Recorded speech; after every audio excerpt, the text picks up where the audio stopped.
Hare Krishna.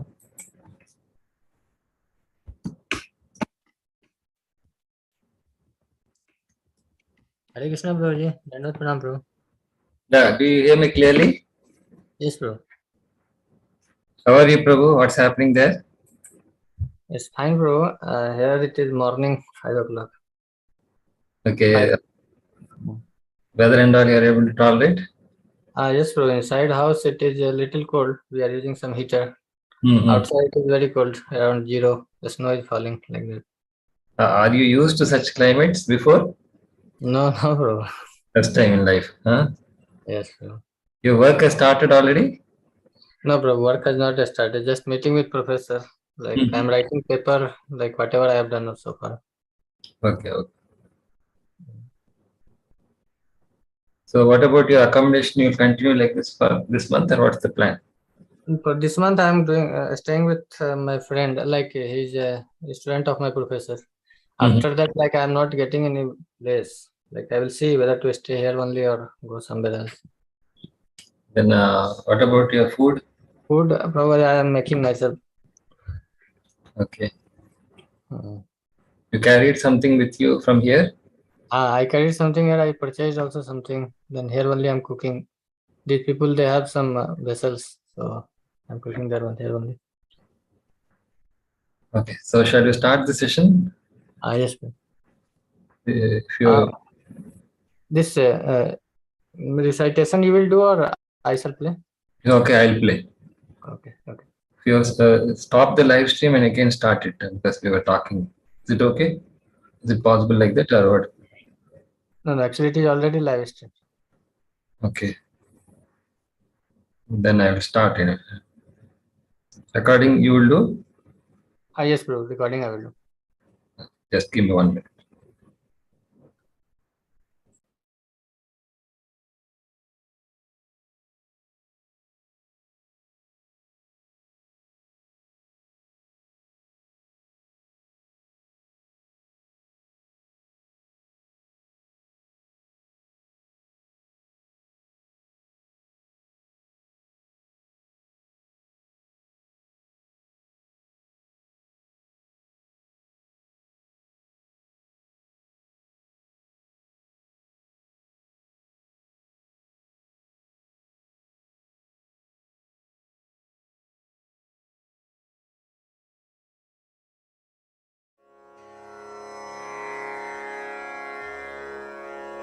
अथ दशमोऽध्यायः विभूतियोगः। श्रीभगवानुवाच भूय एव महाबाहो शृणु मे परमं वचः यत्तेऽहं प्रीयमाणाय वक्ष्यामि हितकाम्यया। न मे विदुः सुरगणाः प्रभवं न महर्षयः अहमादिर्हि देवानां महर्षीणां च सर्वशः। यो मामजमनादिं च वेत्ति लोकमहेश्वरम् असम्मूढः समत्येषु सर्वपापैः प्रमुच्यते। बुद्धिर्ज्ञानमसम्मोहः क्षमा सत्यं दमः शमः सुखं दुःखं भवो भावो भयं चाभयमेव च। अहिंसा समता तुष्टिस्तपोदानं यशो यशः। भवन्ति भावा भूतानां मत्त एव पृथग्विधाः। महर्षयः सप्त पूर्वे चत्वारो मनवस्तथा मद्भावा मानसा जाता येषां लोक इमाः प्रजाः। एतां विभूतिं योगं च मम यो वेत्ति तत्त्वतः सोऽविकल्पेन योगेन युज्यते नात्र संशयः।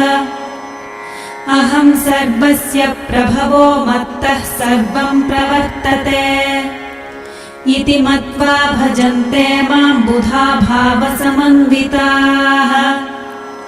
मच्चित्ता मद्गतप्राणा बोधयन्तः परस्परम् कथयन्तश्च मां नित्यं तुष्यन्ति च रमन्ति च तेषां सततयुक्तानां भजतां प्रीतिपूर्वकम् ददामि बुद्धियोगं तं येन मामुपयान्ति ते तेषामेवानुकम्पार्थमहमज्ञानजं तमः नाशयाम्यात्मभावस्थो ज्ञानदीपेन भास्वता। अर्जुन उवाच परं ब्रह्म परं धाम पवित्रं परमं भवान् पुरुषं शाश्वतं दिव्यम् आदिदेवमजं विभुम् आहुस्त्वां ऋषयः सर्वे देवर्षिर्नारदस्तथा असितो देवलो व्यासः स्वयं चैव ब्रवीषि मे सर्वमेतद्धृतं मन्ये यन्मां वदसि केशव न हि ते भगवन् व्यक्तिं विदुर्देवा न दानवाः स्वयमेवात्मनात्मानं वेत्थत्वं पुरुषोत्तम भूतभावन भूतेश देवदेव जगत्पते वक्तुमर्हस्य शेषेण दिव्या ह्यात्मविभूतयः याभिर्विभूतिभिर्लोकानिमांस्त्वं व्याप्य तिष्ठसि कथं विद्यामहं योगिंस्त्वां सदा परिचिन्तयन् केषु केषु च भावेषु चिन्त्योऽसि भगवन्मया विस्तरेणात्मनो योगं विभूतिं च जनार्दन भूयः कथय तृप्तिर्हि शृण्वतो नास्ति मे मृतम्। श्रीभगवानुवाच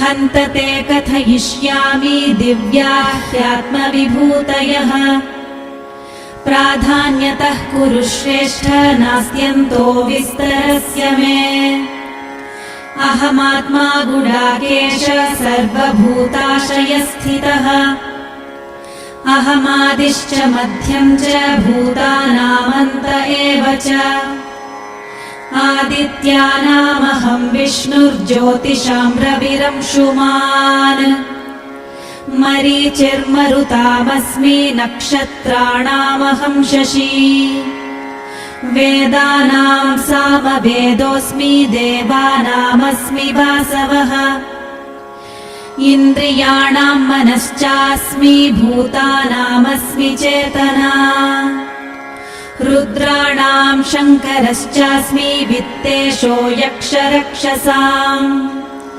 वसूनां पावकश्चास्मि मेरुः शिखरिणामहम् पुरोधसां च मुख्यं मां विद्धि पार्थ बृहस्पतिम् सेनानीनामहं स्कन्दः सरसामस्मि सागरः महर्षीणां भृगुरहं गिरामस्म्येकमक्षरम् यज्ञानां जपयज्ञोऽस्मि स्थावराणां हिमालयः अश्वत्थः सर्ववृक्षाणां देवर्षीणां च नारदः गन्धर्वाणां चित्ररथः सिद्धानां कपिलो मुनिः उच्चैः श्रवसमश्वानां विद्धि माममृतोद्भवम् ऐरावतं गजेन्द्राणां नराणां च नराधिपम् आयुधानामहं वज्रं धेनूनामस्मि कामधुक्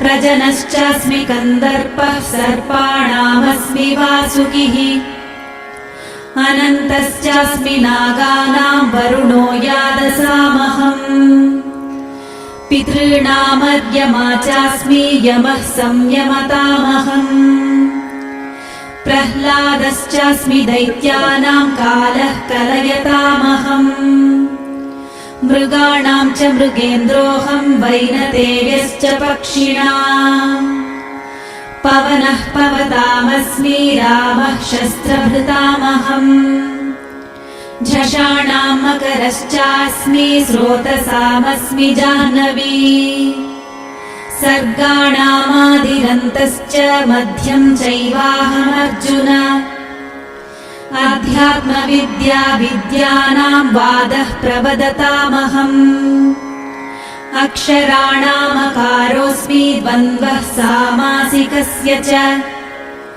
अहमेवाक्षयः कालो धाताहं विश्वतो मुखः मृत्युः सर्वहरश्चाहमुद्भवश्च भविष्यताम् कीर्तिः श्रीर्वाक् च नारीणां स्मृतिर्मेधा धृतिः क्षमा बृहत्साम तथा साम्नां गायत्री छन्दसामहम् मासानां मार्गशीर्षोऽहं ऋतूनां कुसुमाकरः द्यूतं झलयतामस्मि तेजस्तेजस्विनामहम् जयोऽस्मि व्यवसायोऽस्मि सत्त्वं सत्त्ववतामहम् वृष्णीनां वासुदेवोऽस्मि पाण्डवानां धनञ्जयः मुनीनामप्यहं व्यासः कवीनामुशना कविः दण्डो दमयतामस्मि नीतिरस्मि जिगीषताम् मौनं चैवास्मि गुह्यानां ज्ञानं ज्ञानवतामहम् यच्चापि सर्वभूतानां बीजं तदहमर्जुन न तदस्ति विना यत्स्यान्मया भूतं चराचरम् नान्तोऽस्ति मम दिव्यानां विभूतीनां परन्तप एष तूद्देशतः प्रोक्तो विभूतेर्विस्तरो मया यद्यद्विभूतिमत्सत्त्वं श्रीमदूर्जितमेव वा तत्तदेवावगच्छत्वं मम तेजोंशसम्भवम् अथवा बहुनैतेन किं ज्ञातेन तवार्जुन विष्टभ्याहमिदं कृत्स्नम् एकांशेन स्थितो जगत् ॐ तत्सदिति श्रीमद्भगवद्गीतासु उपनिषत्सु ब्रह्मविद्यायां योगशास्त्रे श्रीकृष्णार्जुनसंवादे विभूतियोगो नाम 10मोऽध्यायः।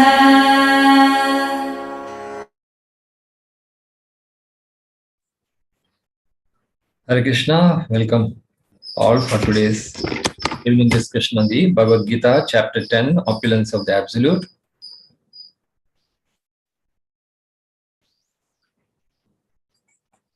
So this is the most important chapter also because it has the 4 essential verses of the Bhagavad Gita. If you want to know the essence of Bhagavad Gita in just 4 verses, that is found in this chapter.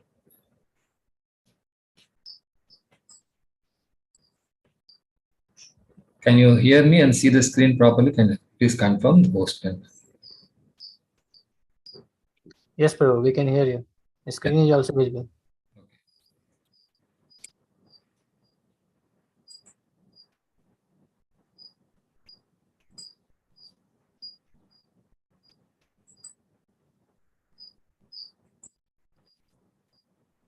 So this chapter entitled Vibhuti Yoga. Vibhuti means opulences.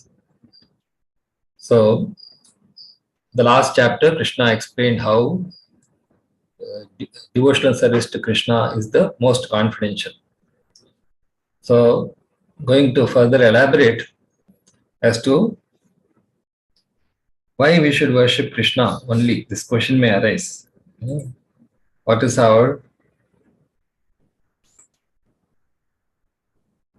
So I made the screen full. Still, is it? I think it's maximum as far as I can see. Okay. Let's still try.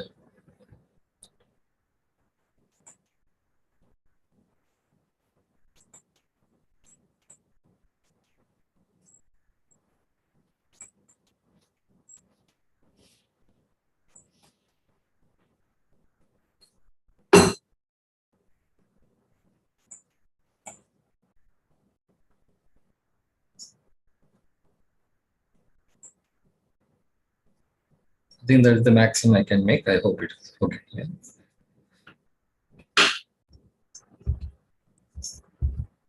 Yes, Prabhu. Okay.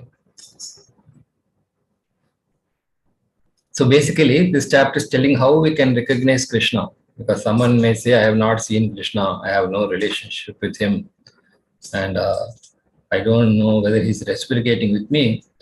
So here this chapter is telling how we can feel the presence of Krishna in the world in which we are living. So first, it is knowing Krishna is, first of all, we should know that he is unknowable. Even materially also, many things we can't, that's a proven fact that even if you want to understand this world in which you are living perfectly, it is not possible. There are proofs to show that it is not possible. At the most, you can get closer to the truth. Similarly, is the case with approaching Lord Krishna. There's nobody who can claim that he knows him perfectly. Maybe one person is closer to the truth than others. Yet he is the source of all. So this is the most astonishing thing, that a person who cannot be known. Hare Krishna, Prabhu, we cannot see your screen. The slide we cannot see.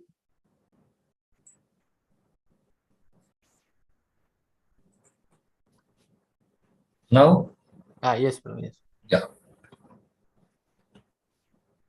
Invocation, Prabhuji, also is there.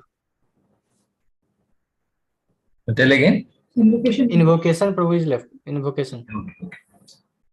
Om Ajnanatimirandasya Jnananjanashalaakaya Chakkurunmilitam Yena Tasmai Shri Gurave Namaha. Shri Chaitanya Manobhishtam Sthapitam Yena Bhutale Swayam Rupa Kada Mahyam Dadati Padantikam. Vandeham Shri Guru Shri Yuta Padakamalam Shri Gurun Vaishnavamsha Shri Rupam Sagrajatam Sagana Raghunatanvitam Tam Sajivam Sadvaitam Shavadutam Parijanasahitam Krishna Chaitanya Devam Sri Radha Krishna Padam Sagana Larita Shri Vishakam Vitamsha He Krishna Karuna Sindhu Deenabandhu Jagatpate Gopesha Gopika Kanta Radha Kanta Namostute Tapta Kantana Gaurangi Radhe Vrindavaneshwari Vrishabhanashruti Devi Pranamami Haripriye Vancha Kalpatarubhyascha Kripa Sindhubhya Evacha Patitanam Pavanebhyo Vaishnavebhyo Namo Namaha Jai Shri Krishna Chaitanya Prabhu Nityananda Shri Advaita Gadadhara Shri Vashadi Gaur Bhakta Vrinda Hare Krishna Krishna Krishna Hare Hare Hare Rama Rama Rama Hare Hare.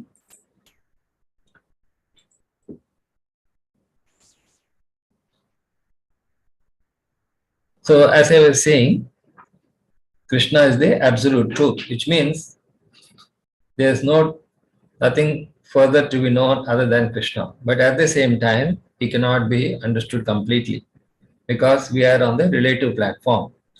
So being on the relative platform, we cannot understand something which is on the absolute. But he is the source of all. So whatever is existing, whether material or spiritual, it is made possible because of Krishna. So that's why it says here, Krishna is the mysterious origin of everything. Nobody can say that when his life began. Of course, you may say, I took birth on so and so date in this body. But there is no origin for the soul. So that is mysterious. Although that is the most important thing, we don't know even our own origin. So if you ask any one of you, do you remember your previous life and previous to previous that? We don't know. But we existed then. And still we don't know about ourselves. Then what to speak about knowing Krishna? So therefore it says, one who knows Krishna is free from all sins. What is sin? Sin means we are doing everything other than what we are supposed to do. We are going against our nature. So why that is so? Because we don't know our connection with Krishna. Who am I? What is my relationship with Krishna? Just like if you are working in some profession, unless you associate people in that profession, you won't be doing your job properly. Because you will live in your own world and think that is the end of it. So by knowing Krishna, who is the absolute, we are able to establish connection with him, and this way avoid the pitfalls. Now, Krishna is the origin of all qualities and personalities. When you are talking about quality, you are not usually you don't discuss a person. Supposing you are talking about the quality of goodness, passion, or ignorance, or any qualities you can think of, we don't normally associate that with a particular person in the first instance, because there may be people who have these qualities to different degrees. So that is the impersonal aspect of Krishna. Otherwise, there are personalities who possess these qualities to different degrees. So we may attracted to these personalities and neglect some of the qualities also. Supposing a person is very famous, and he may not have some qualities, but still because he is famous, just like some famous personalities are there, they may not have all the good qualities, but because they are good in certain things, we just highlight on them. In any case, Krishna is the origin of all such qualities, in both the impersonal and the personal feature. So accepting his powers leads to surrender. Now the point is, although there are unlimited qualities we find in this world, the qualities may be owned by objects, people, or there may be unlimited personalities, each with a different amount of these qualities. But because we accept that Krishna is the original of them, and we therefore conclude that he is the powerful, an intelligent person will surrender to him. Supposing you know 10 rich people, and among them, if you think that one person is the richest, if you are really intelligent and if you have a good relationship with him, it's all possibility that you will approach him only instead of going to everyone else. So that is why the devotee is very intelligent. And next set of verses talking about the pure bhakti. Pure bhakti means we have our body, we have our mind, we have our words, we use our intelligence. So where to invest that? Right now we are investing it in different things and we are not getting much benefit. But let us say we invest all these abilities in the service of God. That is the essence of Bhagavad Gita. Just like Arjuna was confused about his duty, whom should he satisfy? So when he understood that I should only try to satisfy Krishna by my activities, then he understood the Bhagavad Gita and benefited from that. So why it is so? Why only to Krishna? These people may ask, and why only pure bhakti? Why cannot do mixed bhakti? Why cannot do some karma, jnana, yoga also and do practice bhakti? So that's why these 4 verses are the essence of the Bhagavad Gita. 4 verses. Just like in the Bhagavatam also there are 4 essential verses. First is that Krishna is the source of all material and spiritual worlds. Material means something which is constantly changing. You cannot change that nature. There are some things which will constantly change and temporary. And there is the spiritual. That is the phenomenal and the noumenal. Phenomenal means something which we can understand through our senses. You can see, smell, taste, and touch. But that is need not be the reality. There are many things which you cannot see, smell, taste, and touch. So that is considered the spiritual. So nevertheless, Krishna is the source of both. And the wise people who worship him are always absorbed in his discussions. So one who knows this fact that Krishna is the source of both material and spiritual, he is fully dedicated to this knowledge. In fact, he implements this in practice in his life. So what they do, since they are benefiting from this knowledge, they are trying to share it with others. So that is just a very intelligent person, what he does. He doesn't keep the knowledge to himself. He wants to share it to others. And so Krishna gives intelligence to his devotees from within. So one may ask, okay, I don't see Krishna now. I don't think I can receive knowledge from him. So, or I even don't know whether I have understood him properly. So to answer that question, Krishna says, Krishna, I give the intelligence to such devotees from within. So that is possible only by Krishna. Nobody, supposing you are all alone in this world. As many times you are giving class and not many audiences there, no problem, because whatever you are saying, that Krishna is able to witness and correct us. So Krishna gives intelligence to devotees from within and mercifully destroys the ignorance.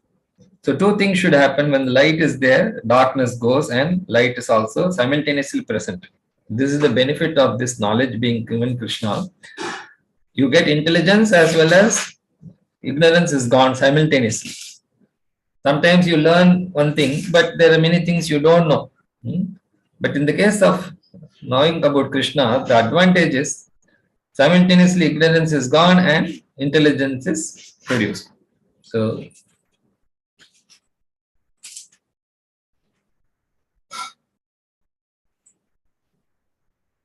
next, Arjuna also accepted the supreme position of Krishna. So that was the qualification. So this month is known as the Damodar month. Why we celebrate this whole month to that pastime is that it shows two important things in our life. One is we should always accept the supreme position of God, and we should always accept our position as servant of God. If these two things we always remember, then we will always be successful. That is how the last words of Bhagavad Gita also concludes that Yatra Yogeshwara Krishna, Yatra Partho Dhanuddharaha. Yogeshwara Krishna is able to give the perfect guidance. And Partha Dhanuddhara, he is able to execute that instruction perfectly. So when this combination is there, there will be morality and all opulence and victory. So now Arjuna is also accepting Krishna's supreme position. What is Krishna's supreme position? It here says absolute truth. Absolute truth means, first of all, it should be eternal, Sat. And it should be based on knowledge. And it should produce happiness or bliss. And it should have a form. Form means I should be able to describe it. If you say something is absolute truth and I'm not able to describe it, then it cannot be absolute. And what is the nature of this absolute truth? Is the purest. So whatever, no matter how much contamination there may be in this material world, he can purify. Just like the sun is there, it can purify the most impure places by its heat and light. And he is the unborn. Unborn means he doesn't have to acquire a material body like us. We have to take birth in this world again and again, because we do not have the ability to fulfill our desires or do any actions without the body.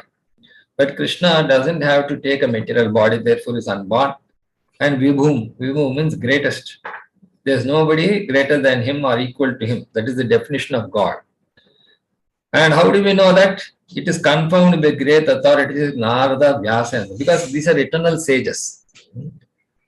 So there may be many intelligent people, but their lifetime itself is limited. So what they can confirm about God? If they themselves are not, the first qualification for someone to appreciate God is, know God is, he must, first of all, we have the first quality at least, that is eternity. So these sages are eternal sages. And nevertheless, no one knows Krishna except himself. Just like if we try to explain to a person about the heat and light of the sun, when he has not experienced it, it's very difficult. Or someone has not tasted a sugar cane. I'm trying to explain to him what a sugar cane is, like that. Unless he tastes it for himself, no way he can make him understand it. So similarly, unless God presents himself before us, it's very difficult to perfectly understand or know about God. So therefore, Arjuna is requesting Krishna to tell more about his divine opulences. Just like you're trying to understand some subject, I try to explain it one way, you're not yet convinced, then I try to give many explanations. Similarly, at the first instance, for someone to accept Krishna as the Supreme Lord may not be possible. So therefore, Arjuna wants Krishna to give more indications as to how one can recognize that Krishna is the Supreme Lord. But as far as Arjuna is concerned, why he is requesting Krishna? Not to get his doubts clear. He is requesting Krishna to tell about himself so that he has the taste for it. That's why he says there's no satiation hearing about Krishna. Normally, if you want to enjoy something, there's a limit to that enjoyment, whether it be eating or sleeping or whatever pleasure you derive from any activity, there's a limit.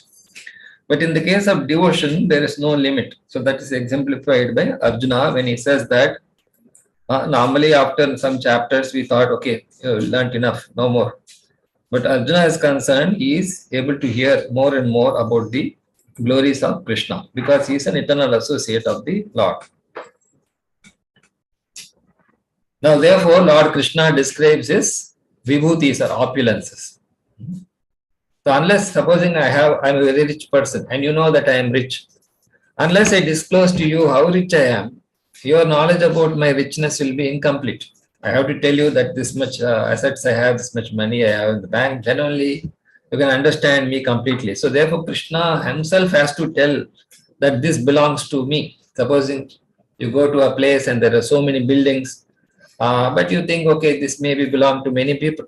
But let us say someone introduces to the person and says that he is the owner of all the buildings you saw. Then your appreciation for that person also increases, and those objects you see also will increase. So that's what Krishna is trying to establish, this connection between his opulences and himself. So one may think, okay, why Krishna has to describe his own opulences? Is he not proud of himself? No, he's actually trying to describe his vibhutis for our benefit. For us to, because by learning to appreciate Krishna only we benefit. So in the end also Krishna will say that I have unlimited opulences, I have given only a fragment of that. So that way he is very modest, because although he has so many opulences, he is only disclosing some of them to Arjuna, and he will display more in the next chapter. So Krishna describes only the most prominent of his opulence, which means which are very obvious. Those things he is, and they are unlimited also. And he is the all-pervading super soul. So what is super soul means? Function of super soul is witnessing and sanctioning.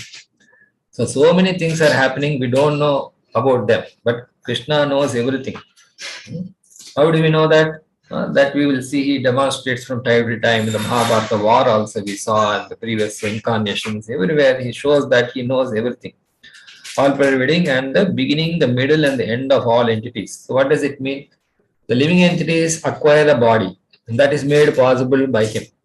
And the living entities are able to survive in this material world. That is also made possible by him.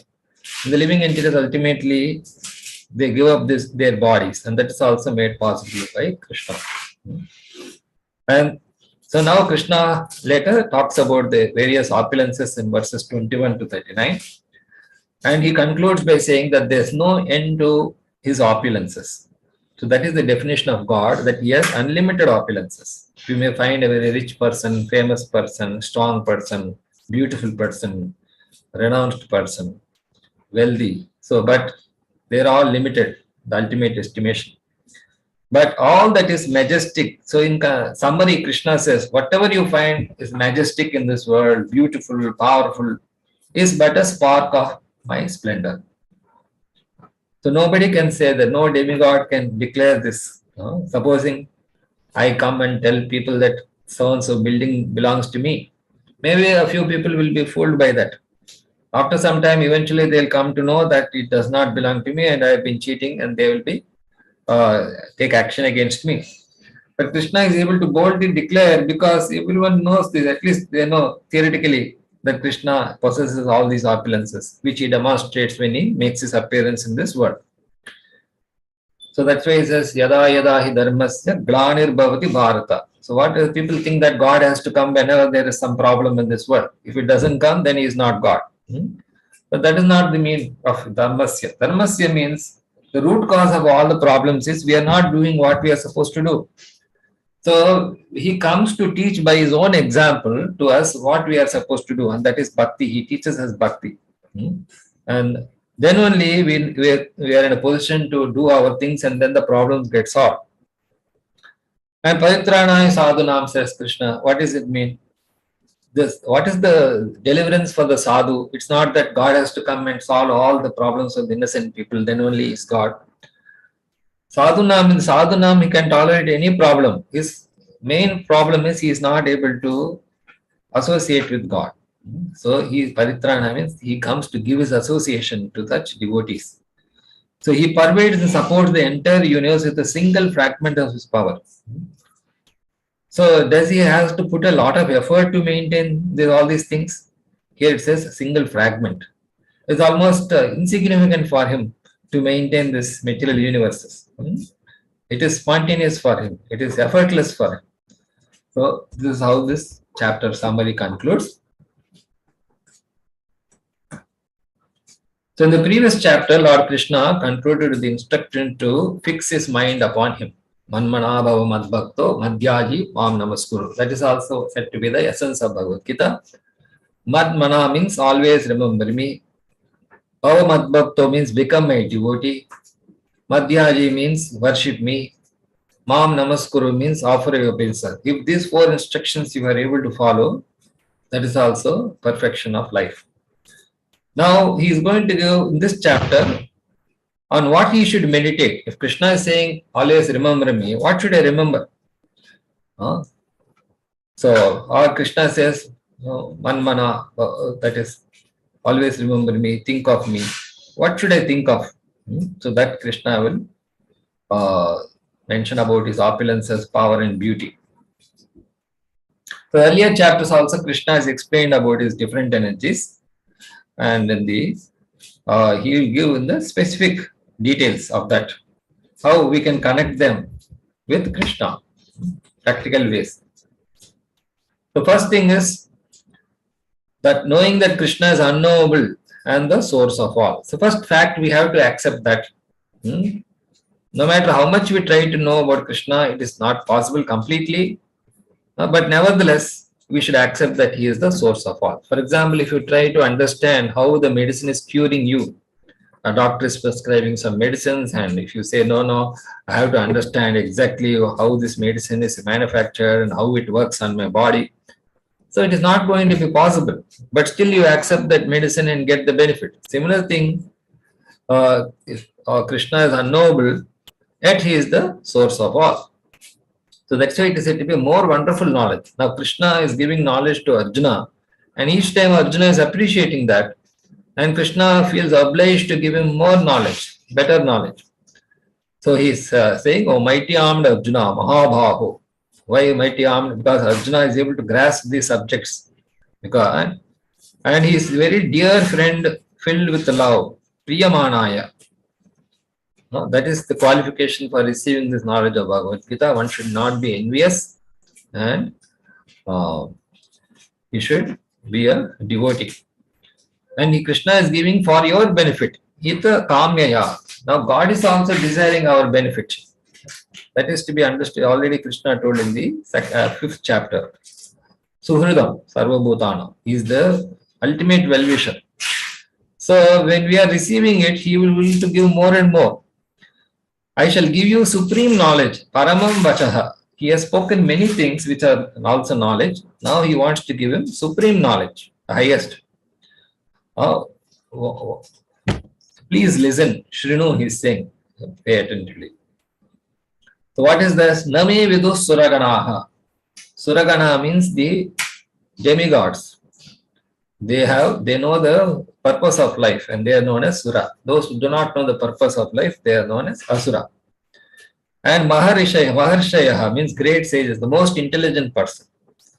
Neither the hosts of demigods nor the great sages know my extraordinary origin or opulences. Name vidus suragana prabhavam. Prabhavam means my origin. Na Maharshayaha. Aham adirhi devanam maharshinam cha sarvashaha. For in every respect, I am the source of the demigods and sages. Demigods means controllers, supervisors. He is the source of all those demigods and Maharishi, they say, the most intelligent.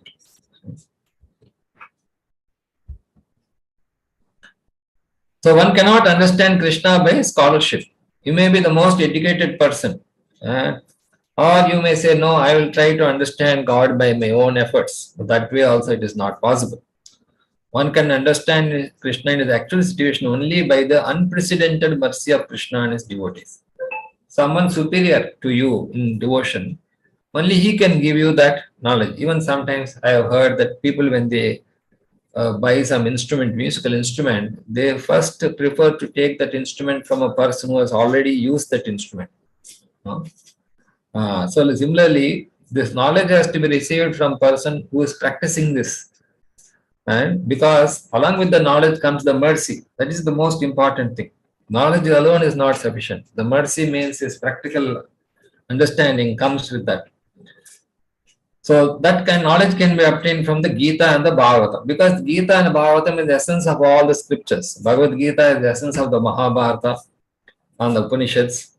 And similarly, Bhagavatam is the essence of all the Puranas, Vedas, Itihasas, and all that is compiled by Veda Vyasa. And one who knows Krishna is freed from all sins. So sin means our tendency to go against our nature. So if you know, supposing I am doing so many mistakes and I come in the contact of a person who is not doing any mistakes, so it is possible that slowly I will also overcome my mistakes.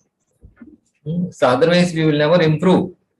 If we uh, think that I am perfect and I don't come across someone who's more perfect than me, there's no way I can improve.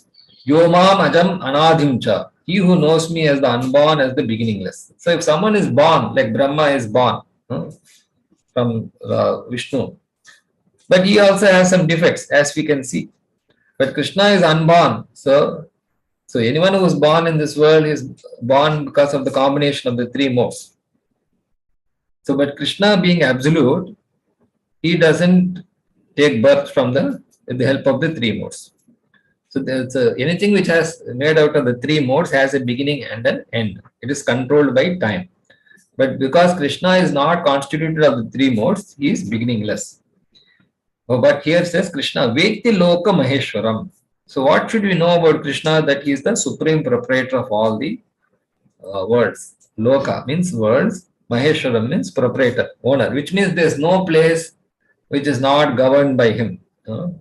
So, Asammuda Samatyeshu Sarva Papai Pramudyate. So, Asammuda means undeluded. Martyeshu means men. Martya means who will die. He who only undeluded among men. Sarva Papai Pramudyate. Sarva Papai, all sinful reactions. We may have done so many mistakes in the past and we are trying to correct it now. That's all is happening. People may think that I am doing so much hard work, I am doing this work, that work, but actually they are trying to rectify the problems which they created in the past. But Krishna says, Sarva Pape Pramuchite, is freed from all sinful reactions in this world. Now itself, in this lifetime itself, he can overcome the defects of his past life. So such persons are very rare. Who know Krishna in truth are very rare. Why? Because we are always changing our bodies. Our situation is constantly changing. In this changing scenario, to get a complete knowledge is very difficult. Supposing I am trying to understand the sun. Unless I move at the speed of the sun rotation of the earth, I cannot see the sun all the time. I can see the sun maybe a few hours. So similarly, because I am having a condition, I am a conditioned soul, my ability to understand Krishna, who is not a conditioned soul, is going to be very difficult.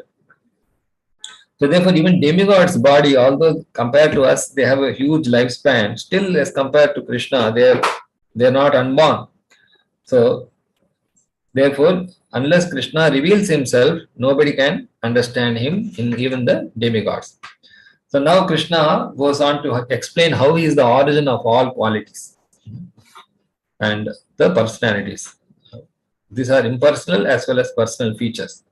Buddhirjnanama sammoha kama satyam dama shama shukam dukkam bhavo bhavo bhayam chabhayam evacha ahimsa samata tushtis tapodhanam yasho yashaha bhavanti bhava bhutanam matta eva pritagvidaha. So this we have, all of us have experience of these qualities. One is buddhi, intelligence. Intelligence is different from knowledge. Knowledge means theoretical. Intelligence means practical application. Jnanam asammoha, freedom from illusion. And kama means forgiveness. Forgiveness is divine, we say. Satyam, truthfulness. Truthfulness means no matter, you are straightforward in the sense that you don't hesitate to speak the truth. Even if you speak the truth, nothing will harm you. There are sometimes people are hesitating to tell the truth because they are fearful, because they don't have, they have duality. But some people are fearless, so that's one quality. Damaha means self-control. Shamaha means mind control. Sukham, happiness. Dukkham, distress. Bhava means birth. Abhava means death. Bhavam, bhayam means fear. Abhayam means fearlessness. Ahimsa, non-violence, samatha, equanimity, tushti, that's satisfaction, tapa, austerity, dhamma, dhanam, charity, yashaha, fame, infamy. So all these qualities we have experience in life. So these are all experiences are there for us to improve only. And this Krishna is the Bhavanti Bhava Bhutana. Matta eva Pratiga. All these various qualities of living beings are created by me alone. So just like a diamond is there, it is able to produce light. But how is that possible? Because it has light conserved in it. It has received that light and conserved it, and it is able to give out that light, even if there is no external light source. So it may appear that we have so many qualities and it is not coming from God, but Krishna says that all these are invested in us by the Supreme Lord only. So now here there's a genealogical synopsis of the universal population. So one may ask, okay, how do I understand that all these qualities of the living beings are created by me alone? So therefore Krishna tries to establish the hierarchy, how these qualities developed over a period of time. From the time of creation, so there are 7 great sages, the 4 Kumaras and the Manus or progenitors of Manda came from me. So that is the origin of all these qualities. The 7 great sages, the Kumaras and Manus, they got these qualities from Krishna, and from those some other people got these qualities, and like that we have acquired these different qualities. And how are they born? From my mind. They were absorbed in thinking of me, and all the living beings descended from them. So how these people, the 7 graces, they were able to produce these qualities just by their thinking of Krishna. Just like if I am talking about something, I have already meditated on that and I am talking. It may not be perfect, but because I have thought about it, I am able to talk to someone else. So similarly, these people, they had experience of God in whatever capacity, and that experience they are able to share with others. So what is the benefit of accepting Krishna's power? That leads us to surrender to him. Surrender to him means, because Krishna told in the last chapter, Mam Namaskuru, offer your obeisance to me. So we may ask why I should offer my obeisance to Krishna. So that is for our benefit. Supposing someone is harassing you, you surrender to the police. So please protect me. No? When you are powerless, Krishna also said in the 7th chapter that how difficult it is to overcome this material energy except for one who surrenders to him. So if you are surrendering to someone, then obviously that person should be capable of protecting us. So one who is convinced of the opulence and mystic power of Krishna engages in unalloyed devotional service. What is the main obstacle for doing devotion? If you ask someone, you please do only bhakti, they will say, if I do bhakti, what about my personal life, everything, these questions they will ask. Or I'm not pure. So many reasons they may cite. But Krishna here justifies the need for unalloyed devotional service. Avikalpena yogena. Kalpana means we have so many concoctions. Avikalpena means unmixed devotion. Etam vibhutim yogam cha mama yo veti tatvatah sovikalpena yogena yujyate natra samshayaha. So, the highest summit of spiritual perfection is knowledge of the Supreme Personality Godhead. So what is the benefit of knowing Krishna? Is it helps us to surrender to Krishna through the process of unalloyed devotional service. Because that unalloyed devotional service attracts Krishna, and once it attracts Krishna, we can overcome all our tendencies to commit sins and avoid the consequent suffering. General people know that God is great, but they do not know in detail how God is great. Just like if you see the American country, the logo is in God we trust. But if you see most of the Americans may be atheists also, because they cannot relate to that statement. And Allahu Akbar, they will say, the Muslims are saying. But if you ask them to tell about God, that you cannot do. So these are going to be the details as to why God is great. So pure bhakti, which means we should only serve God, Krishna. And we should, our motive in life should be only to please Krishna. So that is the essence of Bhagavad Gita. Just like Arjuna gave many reasons why to fight or not to fight. But then when he was convinced that it is for the pleasure of Krishna, then he could execute that and get the benefit. So these are said to be the 4 essential verses of the Bhagavad Gita. Why? Because it is emphasizing the importance of pure devotion and the pure devotees also. Aham sarvasya prabhavo matta sarvam pravartate iti matva bhajante ma bhudabhava samanvita. Sarvasya prabhava. Prabhava means the source. Both material and spiritual, phenomenal and numinal. Whatever you may say, I don't experience God, I am in this world. Even if you are living in this world, if you carefully analyze how nice it is, then you will appreciate God. And if you hear about what is happening in the spiritual world, then also you get appreciation for God. Matta sarvam pravartate. Pravartate means emanates from me. Sarvam, everything. There's nothing in this world that doesn't relate with God. Just like Prahlada was there, his father was challenging him. Because he said, if your God is there, is he here, there, everywhere? He was asking, but Prahlada was fully convinced in every situation that God is present with him. And iti matva bhajante mam, those who know this engage in my devotion. So in other words, to engage in devotional service, unless one person is convinced of that process, he cannot do it. Buddha bhava samanvita, such wise people lovingly worship with their hearts. So a person should be really intelligent to take to devotion and should be convinced that devotion is sufficient to be successful in life in all aspects. So it is done wholeheartedly, not by force. So bhakti is also not spontaneous. Ultimately, it is spontaneous. So what are the symptoms of such pure devotees? What do they do? Madchitta madgata prana bodhayantah parasparam katayantascha mam nityam tushyanti cha ramanti cha. With their minds absorbed in me, their lives fully devoted to my service, my pure devotees enlighten one another by conversing about me always, and thus experience great satisfaction and bliss. So just like if you have some very good experience, naturally you would like to share it with others.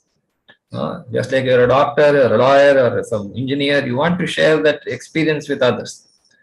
And similarly, in the pandemic, we see everyone was talking about the same thing because they had experience of it. So the devotees, the quality of a pure devotee is always talking about Krishna. He can't talk about Krishna. Unless you know about someone, how can you keep talking about him forever? So if they're able to talk about Krishna there, which means unless they have that association with Krishna, it is not possible.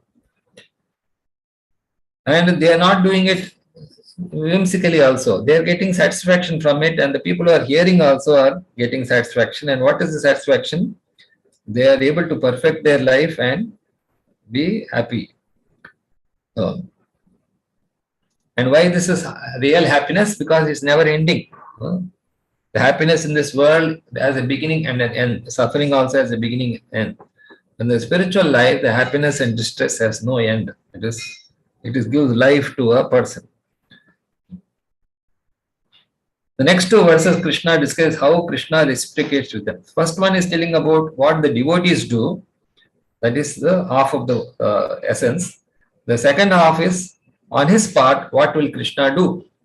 If the devotees know that Krishna is the origin of both the material and spiritual, and therefore if they derive pleasure by talking about him and remembering him, then what does Krishna do from his side is being explained in the next verse. So like this Damodar month, we are trying to emphasize that we also have to do something and God reciprocates. Tesham satatayuktanam bhajatam pritipurvakam dadami buddhi yogam tam yena mam upayantite. Krishna gives intelligence to his devotees. That is the greatest gift in life. Intelligence.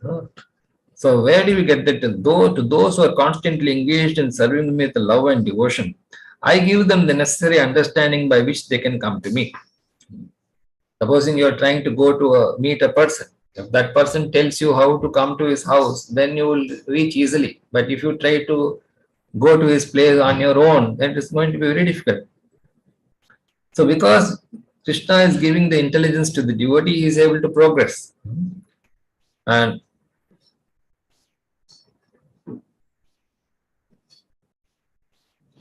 otherwise, what happens? One is attached to fruitive activity. That is, he is thinking, I will work like this, I will get this result, I will enjoy the result, and so I will work like this. So these calculations are going on. Some person thinking, okay, no problem, even if I don't know God, I will try to solve it by myself. I will learn about this world. I will study all the problems carefully and the possible solutions. No, this also failure. Or he tries to achieve some mystic powers. But all these are unsuccessful. Only the devotee is successful because he is getting the intelligence directly from Krishna. The next important verse is, what is the next reciprocation from Krishna? Mercifully destroys ignorance. On the one side, he is giving them the intelligence, and you may say, yes, I am receiving by intelligence, but also I have some doubts. So that also goes simultaneously. Supposing a person is eating some food, he gets three benefits simultaneously. He gets satisfaction, his hunger goes, and he feels nourished. Tesham evanukampartam aham ajnanadam tamaha nashayam atma bhavastu jnanadipena bhasvata. So when you light a lamp, two benefits are there. One is darkness goes and light comes. Similarly, when you get to devotional service, you get the intelligence and simultaneously ignorance also goes away. To show them special mercy, I, dwelling in their hearts, destroy the darkness born of ignorance with the shining lamp of knowledge. So how he is able to do that? Just by residing in our heart. Heart means consciousness. That is why we say Krishna consciousness. To perceive God, it's a test of our consciousness. It's not necessary that God has to appear. He may appear eventually. Now Arjuna accepts Lord Krishna's supreme position. After hearing these 4 verses from Krishna, now Arjuna tries to glorify Krishna. Now, so that Krishna will be obliged to tell more about himself. Param Brahma Param Dhama Pavitram Paramam Bhavam Purusham Shashvatam Divyam Adidevam Ajam Vibham. So this is what Arjuna already knows about Krishna. So what is that? You are the Supreme Personality God, the ultimate abode. Param Brahma means Supreme Personality. Brahman means eternal. Supreme Eternal is the Supreme Personality God. Param Dhama, ultimate abode. Abode means shelter. Pavitram, purest. He can purify the most impure thing also. And Paramam Bhavan, the absolute truth. Purusham, person. Supposing we have a problem and we are calling some person and he says, no, I cannot solve the problem. I will connect you to someone else. And this way it keeps on going. You get fed up of the thing. But supposing you go to a person who can really solve it, then you're happy. So Purusham Shashvatam, he is eternal. Divyam, transcendental. Adidevam, the original controller. Ajam, unborn. Vibhum, greatest. So how does Arjuna accept this quality of Krishna? All the great sages as Narada, Asita, Devala, Vyasa confirm this truth about you, and now you yourself are declaring. What he has heard already from these great sages is being confirmed by Krishna himself. So that increases his attachment to Krishna. Just like some things you know already and someone else repeats it for you, then you feel, yes, it looks like a confirmation. No, Krishna, I totally accept it to all that you have told me. Neither the demigods nor the demons can understand. Because except for these sages who are devotees, nobody can describe Krishna perfectly. So only you know yourself by your own internal potency. So even we don't know about our own body and mind. There are many things within our body we don't know. What is happening in our mind also we don't know. But Krishna is one who knows about himself perfectly. How it is possible? That is one of his Shaktis, internal potency.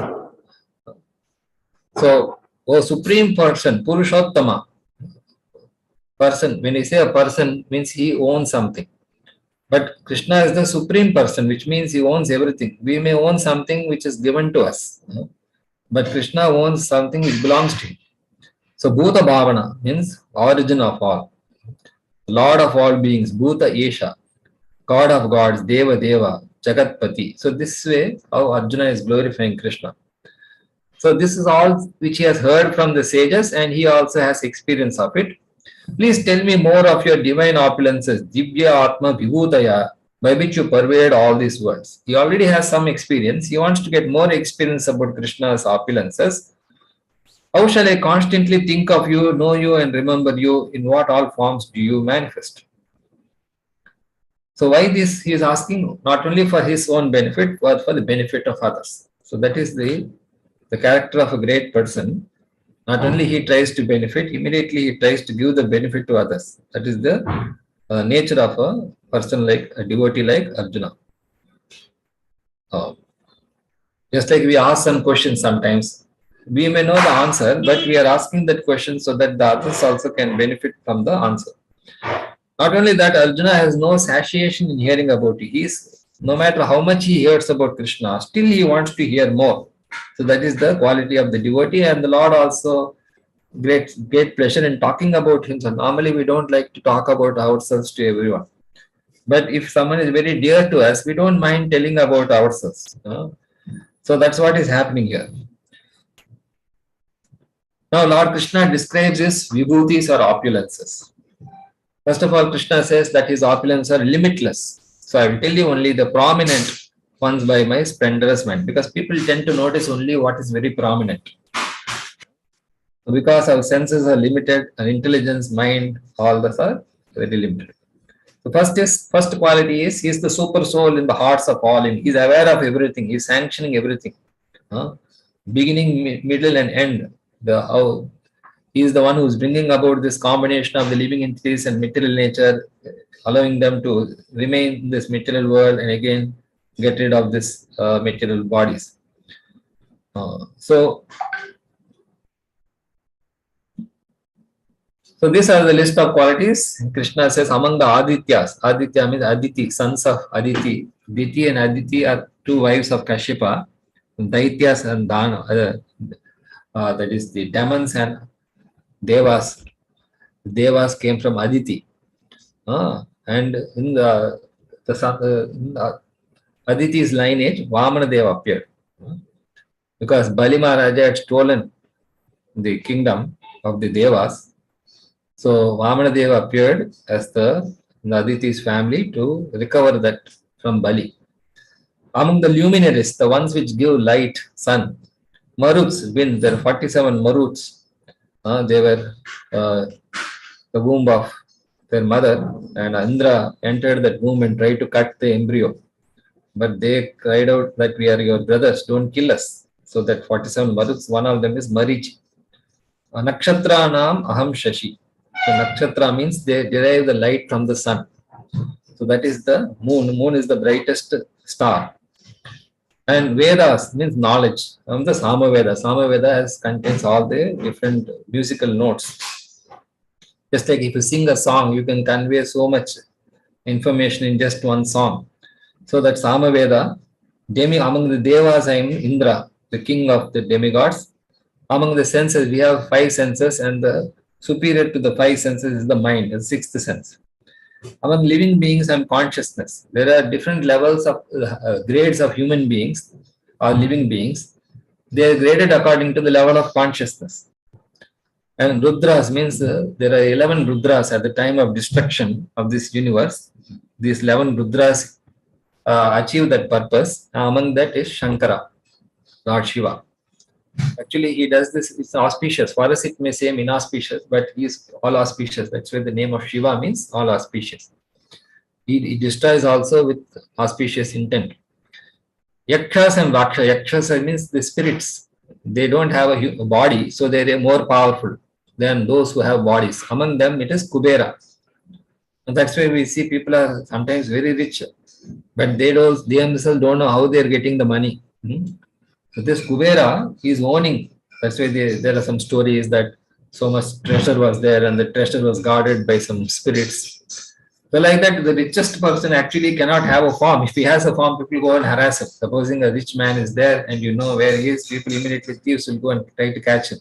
So this Kubera, he doesn't have that kind of a body by which people can start harassing. Rakshasa means they are one kind of a spirit. They are very powerful. Vasu, 8 Vasus are there. Among that, Agni, fire. And the mountains, Meru mountain. The mountains, there are some moving mountains are there, stationary mountains are there. This Meru is said to be such an immovable or the pivot of the universe. The whole universe is rotating around this Meru mountain. It is said to be very tall. Among the priests, Brihaspati is the priest of the demigods, teacher. Then commanders, Kartikeya, Muruga, we say. The Devas, when they go for fighting, the commander in chief is Kartikeya. He was produced for that purpose. Among water bodies, I am the ocean. There are many water bodies, different in sizes. The ocean is said to be the largest. And great sages, the wise people, Bhrigu Muni. So Bhrigu Muni was only deputed by the demigods to find out who is God. So Bhrigu Muni first went and tested Brahma, then Shiva, then Vishnu, and then he was able to conclude that Vishnu is the supreme. So that Bhrigu is said to be the great sage. Among vibrations, sound. Sound is the origin of the universe. From sound, ether comes all the other 5 elements and other combinations. So Om, this Omkara, is transcendental sound vibration. Among sacrifices, sacrifice means what is the best way to please God? That is japa. When you chant the Lord's name, that is the best sacrifice or best thing which is pleasing to Krishna. Just like the child is there, it calls out the mother's name. No, it is not giving anything to the mother, but the mother is very pleased when the child calls him. So when we call out the Lord's name, then he is most pleased. Among immovable things, Himalayas, as I said, some mountains are movable, some are immovable. The Himalaya mountains are immovable things. Then among the trees is the banyan tree, Ashwatha tree. Banyan tree, some people say fig tree, but anyway, they're all one category, one class. So banyan tree is the largest. There's one forest, but actually it originated from one banyan tree. Among the demigods is sages among demigods and Narada. Just like we have intelligent people in this world, we also have intelligent people among the demigods, and that is Narada. Among the Gandharvas means they can sing very nicely. There's a Chitraratha. Among perfected beings, and Kapila. Kapila is the son of Devahuti and Kardama Muni. He is also an incarnation of the Lord. He gave us the Sankhya philosophy. Sankhya philosophy means how to make the best of this material world. And horses, among horses, it was produced during the churning of the milk ocean. That is Uchchaishrava. And then there's among the elephants is Airavata. This also is the elephant carrier of Indra. And among men, he is the king monarch. The king, of course, nowadays there are no kings, but still a king is required. Naradevata, they call it. And weapons, thunderbolt, because thunderbolt is used to crush the mountains, because a lot of minerals are there in the mountains. So that benefit has to come through the water. So this thunderbolt will crush the mountain, the minerals will come out, and that minerals will mix with water, and that water, when it comes down from the mountains and flows through all the rivers and all the plain grounds, then that soil becomes nourished.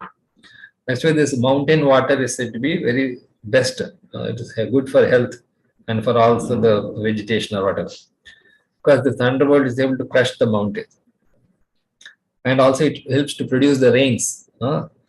Just because you have cloud doesn't mean rain will come. Unless the thunderbolt is struck, clouds will not produce rain. And cows, Surabhi cow, Kamadhenu cow, they can fulfill all desires. Just one cow, for example, Jamadagni, the father of Parashurama, he had one cow, and that could produce so many, and that Parashurama became envious, and Kartavirya, Arjuna and all, they became envious of this Kamadhenu cow. And causes of procreation, I am Kandarpa. So how two people previously, when Brahma tried to increase the population, he was not successful after one stage. So he had to produce man and woman. And that man and woman, then also they were not uniting. So he induced them to unite with the help of this Kandarpa. So sometimes you see a man and woman are not attracted. Suddenly they develop some attraction. So that's all opulence. Serpents. Snakes, some snakes have many hoods. They are known as what's in the Nagas, and there are the Vasuki snake was used to churn the milk, the mountain, Mandara mountain, to produce the ocean, nectar from the ocean. So that is the Vasuki. Among many hooded snakes, some snakes have single hood and many heads. That is Anantasesha. There are some snakes. Very rarely we find such snakes with many hoods. But there is a Nagaloka, there is there, but that is the lower planets. And lower than that is this Anantashesha. He is holding all the universes on his many hoods. Among the aquatics, those bodies which live in water, he is the Varuna.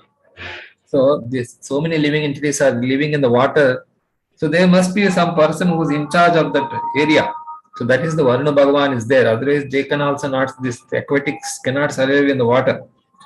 And just ancestor Aryama, among the Pitruloka, there is Aryama. And dispensers law of Yamaraj. Yamaraj is the sun god. Yama and Yami. So he is the in charge of all the order in society. Demons is Prahlada, because Prahlada was born in the demoniac family, but he was a great devotee. Time is the subduer. There is nothing which can overcome time. Among lion, the beasts, I am lion. Lion means is the king of the forest. And Garuda among birds is the bird carrier of Arjuna, Krishna. Among purifying agents, it is, so we need something to purify. And that is the wind, because we use wind to purify. You blow some air, sometimes some bad smell is coming, you use a blower and to remove that foul smell. So wind can also purify. Sometimes you have to purify something, you just wave it in the air. That itself is enough for purification. Among holders of weapon, Parashurama and Rama. Rama used to have his bow and Parashurama used to have his axe. With that single weapon, Kodanda Rama was. So he could win so many battles. Parashurama could kill the Kshatriyas 7 times because with just one weapon. On fishes, I am the Makara, shark. Shark is the rivers, Ganga. Ganga is the most powerful and purifying because it is coming from the spiritual world and goes up to the lower planetary systems. Is the beginning, middle, and end of creation, spiritual knowledge, knowledge which leads to some conclusion. Sometimes people try to debate, but the debate should have a conclusion. Then only it is beneficial. So Krishna says, I am that kind of a debate which gives rise to concluding knowledge. Just like we do some brainstorming and come to some conclusion. Then that brainstorming is useful. Otherwise, it is simply speculation. Among letters, alphabets, we have 26 alphabets. But the first alphabet is Akara. And there are some compound words, dual compound, like Ramakrishna, which means when you combine those two words, it has some meaning. Alone, it has a different meaning. When you combine them, it gets one particular meaning. That is represents Krishna. Among destroyers, he is time. Among creators, he is Brahma. He is the death that devours everything. Unless we forget something, we cannot move to the next thing. So he makes that possible. Unless we get a new body, we cannot forget the old body. Unless we give up the old mind, old intelligence, old ego, we cannot assume a new body, mind, intelligence, and ego to function properly. So he makes that possible.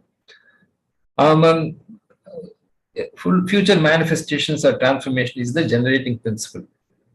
So here Krishna talks about women, men and women. So these complementary qualities. So men may have some qualities, women may complement them, and women may have some qualities and men will complement them. So what are those? Fame, fortune, memory, fine speech, patience, intelligence, etc. So it's not necessary that these are found only in women. It means that complementary qualities. Some person may have all the other qualities, but if these also are required. So what are they? Fame, fortune, memory, fine speech, patience, intelligence, and steadfastness. Then among Brihat Sama, among the Vedas, among the Gayatri meter, there are many meters. Among that, Gayatri meter is there. When you recite some verses, they have to be chanted in one particular wavelength. That is represents the Gayatri. Among the months, there are 12 months. Margasisha, November, December, when you harvest all the grains. Then among the seasons is the flower bearing spring, where nice flowers come and fruits produced. Among cheaters, I am gambling. Gambling means we try to be very intelligent. Some person comes and is more intelligent than us and he somehow takes away everything from us. So that Krishna is that. Among splendor, among the splendid, among victory, among the victorious. Here it says effort or adventure. Some people are very adventurous and they succeed also. And if we want to do that, we will be very hesitating to do that. But there is some people who are adventurous by nature. So from where is it coming? Or some people are trying to go through the extra effort. So who is motivating them? That is Krishna. Strength of the strong. Among descendants of Vrishni is Vasudeva. Here Krishna is himself. Krishna himself appears Krishna Vamsha Pradipaka. So here Krishna himself, or it can also represent the father of Krishna, Vasudeva. Vasudeva is actually Vasudeva. So Vasudeva means it represents Krishna only. Or it can mean Balrama also. Among Pandavas, he is Arjuna. Among the sages, he is Vyasa. Among the thinkers, Bhushana Kavi, Shukracharya. Even the demons are very intelligent. That's why you see people who are demons also, they are very intelligent. So among them is Shukracharya. So he is among the means of suppressing lawlessness, punishment. If you want to suppress something, you have to punish. If you keep on rewarding someone, he may go against you also. But if you have to really control someone, that is punishment. And it's very difficult to find out what is the real punishment. That's why the courts are also not able to give the right punishment for a person. But if you really punish a person properly, he will never do that mistake again. And that is Krishna. Morality among the victories. So if you see ultimately who's ultimately victorious, those who follow some principles. And that is Krishna. Silence among the secrets, Maunam. If you want to keep something secret, the best thing is to keep silent. Because the moment you try to speak about it, you disclose everything. And that's also an opulence. Wisdom among the wise, the seed among all moving and non-moving things. So in conclusion, Krishna says, there is no end to my divine vibhutis and grandeur. What I have spoken to you is but a mere indication of my infinite. If someone is convinced about these opulence of Krishna, that is more than sufficient. Supposing I give you a buffet dinner or meal and you're trying, it's not possible for us to eat everything. Just by tasting a few items, we can be satisfied. Similarly, we cannot understand all the opulence of God because we are limited.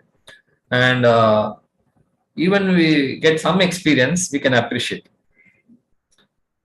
Know that all these majestic, beautiful and powerful creations in the past, present and future. So maybe we may think, okay, at that point, maybe Krishna was God. Maybe before that he was not God, or after that, no. He here says in the past, present and future, whatever you may find majestic, beautiful and powerful, spring from but a fragment of my splendor. It's only a small aspect. Yad vibhuti sattvam srimad pujjitam eva va tattat evavagachatvam mama tejomsha amsha sambhavam. So this we should be convinced.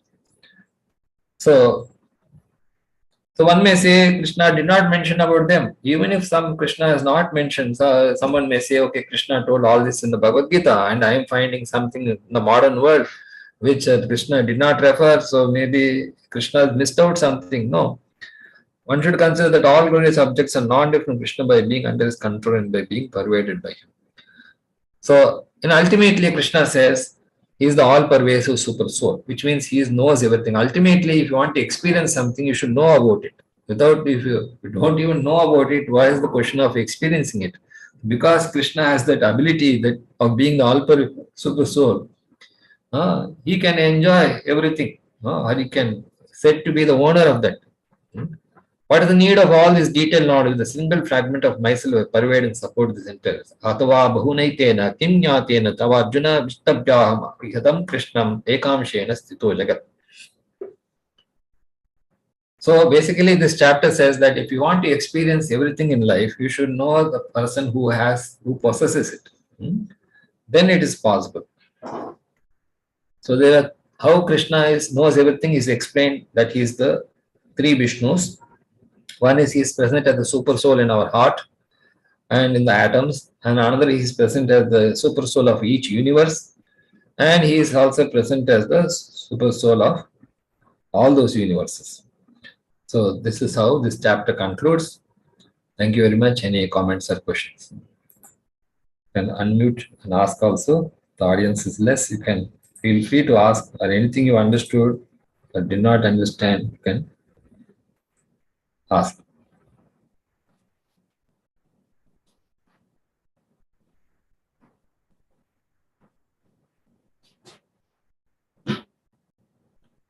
So this month is the Damodar month. So we have meditated on these 4 essential verses. First 2 verses telling as to what the devotee should do. That is, he should know about Krishna and he should discuss about this with others. If you do that, then Krishna gives the intelligence and removes the ignorance. So that is the essence of the Damodar pastime. We are trying to serve God and he is reciprocating with us.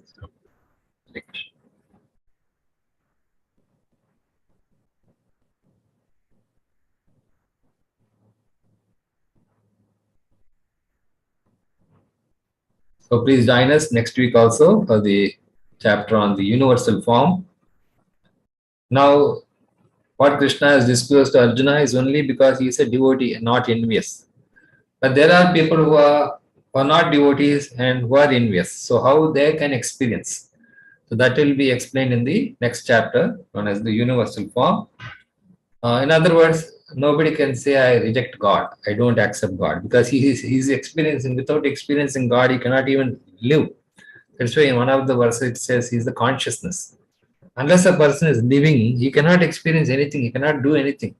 So he is enabling that, he's giving us that consciousness also, awareness. Okay, so we'll meet next week, but next week we'll have both online, offline, because this week we didn't have offline, we had only online. So next Sunday, it will be in dual mode. Please join us. The weekdays also we are having daily evening 7 to 8 in English and Hindi. The same thing which I discussed in 1 hour, we'll try to discuss in 5 sessions. Panchakalpatarubhyascha kripa sindhubhyev cha patitanam pavanebhyo vaishnavebhyo namo. Hare Krishna.